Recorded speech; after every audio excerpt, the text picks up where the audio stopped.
ఏం చేస్తున్నావు పురి? కూర. ఏం కూర చేస్తున్నా? టమాటా కూర. ఏమేమి వేసారు దాంట్లో? టమాటా, శనగిత్తనాలు, ఉల్లిపాయలు, నూనె. శనగిత్తనాలా పచ్చెనపప్పా? శనగపప్పు నాకు పేరు రాదు. ఎట్లా పుట్టించావు పొయ్యి అసలు? అది చూయించు. దీపం పెట్టి దీపం? ఓర్రే నీ తెలివితేటలో పెట్టేసాయి. అసలు ఎట్లా వచ్చింది పురి ఐడియా నీకు దీపంతో వెలిగించాలని?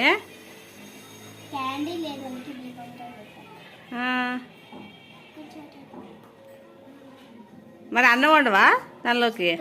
అన్నం లేదు. మీ ఇంట్లో పిల్లలు కూడా ఇట్లాగే ట్రై చేస్తారండి? ఒకసారి ఏమన్నా చేసినట్లయితే కామెంట్ చేయండి. ఇక్కడ మా పూరి ఉడుకుతుందంట.